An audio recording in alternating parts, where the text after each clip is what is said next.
All right, we're ready for Coach Lee to make an opening statement.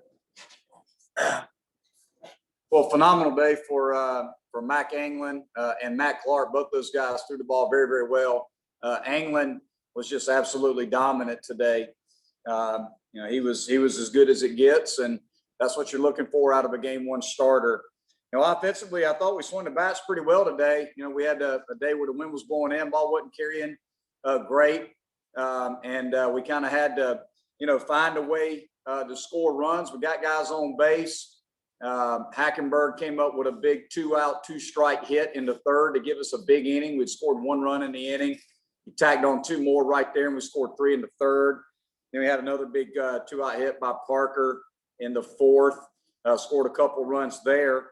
And, I thought defensively we played a great baseball game. Thought Max Wagner, James Parker both made great plays early in the game. Sam Hall, in his first game back for us, has been hurt for the whole year.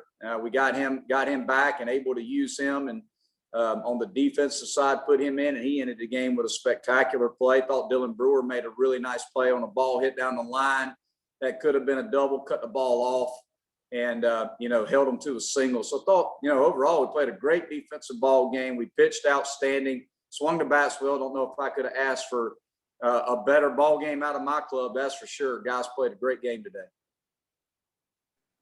Hey, Monte, how disappointing was it to see the weather delay come when it did with such a great pitching performance? Well, you never know what's going to happen with the weather. We tried to make the best guess that we could yesterday based on the forecast that felt like we were going to have some rain. And, as a head coach, you want to make sure that, like with a summertime weather pattern like we had today, that you give your team the best chance to get 9 innings in. And felt like the rain, there was a higher chance of rain later in the day than earlier in the day. So we knew it was probably going to come at some point. You hate it for Mack, but on the other side, you kind of expected it to happen. And it's unfortunate, but it also just kind of is what it is. Mack wouldn't have been able to probably give us more than 1 inning there anyhow. That was going to be his last inning of work just based on pitch count. You hate it for him, but on the other side, we kind of expected it, with the weather being like it was today. And I felt like, fortunately for us, we only, had about a 45-minute weather delay there. So we put the tarp on, took it right back off. Clark got ready to go, and we could continue play. So, it actually worked out pretty good for us today. Coach, you actually haven't played Virginia in a couple seasons. You swept them, I think, 3 years ago. But how good does it feel just to be able to jump out to this 1-game lead against Coach O'Connor, a coach who just won the national title just 6 years ago? Well, anytime you can win game 1 in an ACC series, that's a good thing. And, regardless of who you're playing, we don't necessarily look at it, as far as whether it's Virginia, NC State, Georgia Tech, Miami, doesn't matter who it is. It's a game 1 win. What I'm proud of with my club is we faced their ace and Abbott, and I felt like we did some good things against Abbott. You go into this game and you look at Abbott's stats and you feel like it may be tough for us to score against this guy. I'm proud of the way we swung the bats and the way we played against a great starting pitcher. Their starting pitching is arguably, statistically one of the best starting staffs in the league. So for us to be able to score some runs and help Anglin out, and for Anglin to pitch the way he did in game 1, like a true Friday night guy, I just thought I was really proud of the way we played today. I mean, we did all phases of the game. We played just a complete baseball game. And yeah, that Virginia is going to be very fundamentally sound. They're very well coached.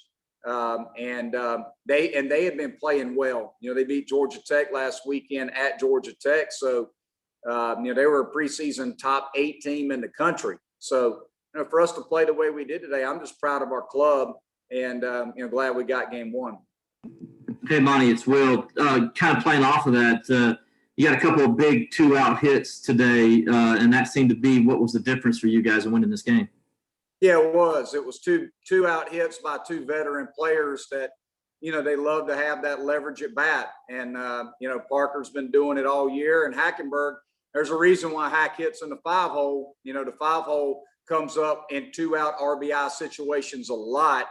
And, he delivered for us. That was the biggest at bat of the game right there, that 2-strike base hit. We had scored 1 run, wind up scoring 2 more, and we have a big inning right there. And, oftentimes in baseball, when you win a game, you score more runs in 1 inning than the other team does the whole game. It happens a lot. So the big inning is critical for us. And for us to be able to come up with that at bat right there, that was the difference on the offensive side. So I thought that was the at bat of the game.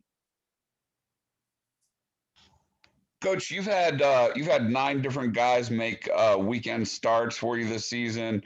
None of the guys you started on the weekend to open the season are starting this weekend. Has it been one of the more unusual seasons for you, just in terms of having to shuffle and reshuffle your weekend starters?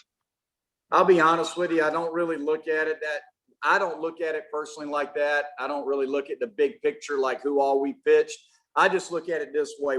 Who do we need to start this weekend? Who's healthy? Who do we need to start this weekend to win the series? That's really all I look at is if Anglin's available. He hasn't been available, unfortunately, the last 2 weekends. He's a Friday night guy. I think you could see that today. He is a Friday night guy. When he's on, he's as good as anybody in the country. He's going to make a lot of money in this game if he stays healthy. Keyshawn Askew on Saturday, the way I look at it, if you don't win game 1, you got the best Saturday starter in the league, arguably going in game 2. So since we've had him back since that Boston College or Virginia Tech weekend, there's a reason we've won our last 3 series going in this weekend. Is because of Askew. He's been pitching phenomenally for us on Saturday. And then we got Hoffman starting on Sunday. On Sunday, you go into game 3, you want a strike thrower. You want a guy that's going to force the other team to swing the bat to beat you on Sundays. Feel like Hoffman's the right guy for the job on Sunday. So we like what we've got right now, but you're right. I mean, we have started a bunch of different guys, and it's been more health related than anything, but I'm just proud of the way that our guys here, in the last few weeks, with all the adjustments that we've had to make starting pitching wise, our guys have responded and done a great job. Anything else for Coach Lee? All right, thanks, Coach. Thanks. Coach.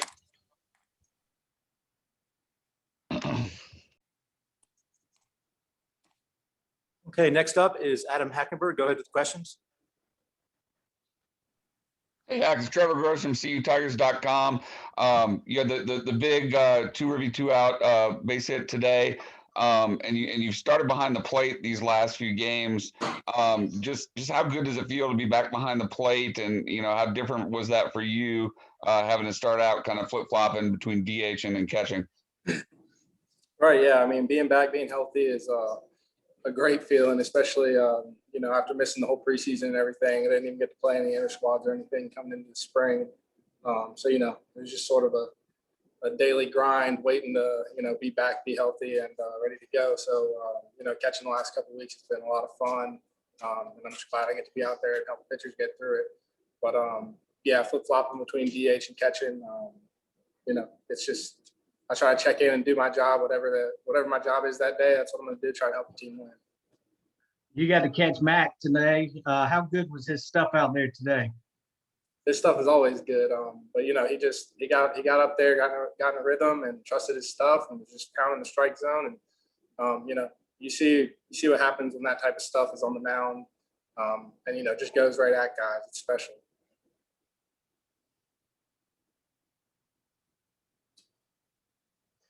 Anything else for Adam? How does it help the confidence of this team? Obviously, you guys got off to a little bit slow start, but you guys seem to be getting the momentum going. You're winning series after series after series. How do you guys build on that momentum? Slow start, I guess you could say. After we went through that little 6-game rough stretch we had at the beginning of the year, we sort of all just came together and just said, screw it, let's have a ton of fun. Let's all pull for each other, no matter what your role is on the team, no matter if you're in the lineup that day or not. When you come out here and you show up at the field that day, your job is to help us win. So, if that means you're on the bench, getting behind your teammate every single pitch, that's what you do. Or if you're in the lineup, then, bust your butt every pitch, compete every pitch, and don't take a pitch off. We really bought into that after that had happened. And, you see the results of that, just the mindset that we have going into each and every game, and how that has helped us sort of I guess you could say, turn it around. Hopefully we just keep it going. And, the only thing we can do is not get lazy and stay focused and keep that mindset for the rest of the year, because it becomes a grind once you get we're halfway through the season now. It starts to become a grind every day. Adam, what can you say about the job that Jonathan French did when you were out injured to start the season behind the plate? And how much have you mentored him since last season, and what's your relationship like? Right. Me and Frenchie have a great relationship. I mean, no matter who's out there, we're always going to be pulling for each other. We always go and get extra work in together. Anything that we can do to help each other, we know that's gonna put whoever gets to go out there and play that day in the best position possible to be at their best. But Frenchie did a great job. Obviously, hit a couple jacks his first weekend, but behind the plate, completely filled in and played mistake-free baseball for the most part. And right now we're sort of doing the same thing. Like, he's staying prepared. We're still coming in doing some extra work and stuff so that he's ready to go in case I go down or if he gets a start. And so, yeah, I mean, we have a great relationship. I sort of credit just how I handle that, and to how Kyle Wilkie handled me my freshman year. It wasn't about who was playing. It was just, let's make each other better every day, so that whoever's out there is going to be at their best and ready to help the team win. So, the best thing that we've done here the past couple of years is just try and get rid of all the selfishness in the program and, make it about the team, make it about helping everybody out. How good was it to see Sam Hall make his season debut late in the game, come in, pinch run in the eighth, score a run, and then make a couple plays in the field? Yeah, that was awesome. When he went out there to pinch run, Six gave him a big hug, and the crowd started. You could hear the crowd sort of gave him a little stand no there. He's been hurt all year, so I know it was pretty sweet for him just to get to be out there on the field. And yeah, it's always cool to see. I know exactly how he feels too. Getting to come back after missing however long, like how long I missed, and then him obviously being out here until today. But then, yeah, he picked up right where he left off with his diving plays to end the game there. That was pretty cool to see. Anything else for Adam? All right, thanks, Adam. Thanks, Adam.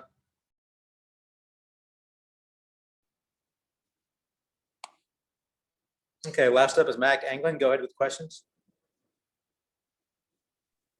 Mack, Trevor Gross from CUTigers.com. Brilliant six-inning performance from you tonight. What was working well for you on the mound?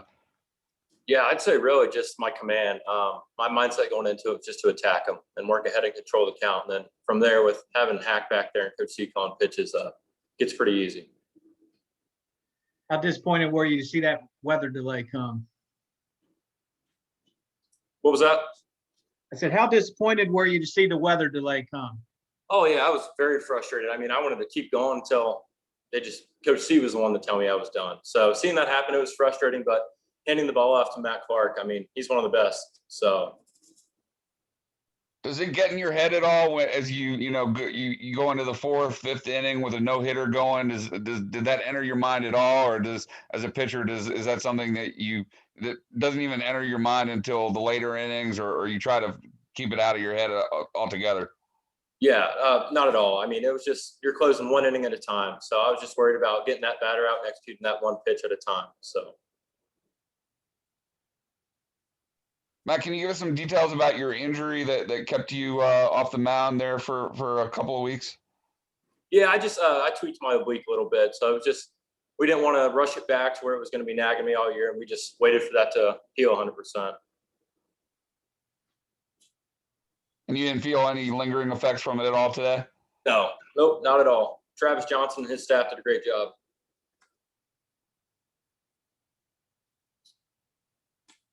Anything else for Mack?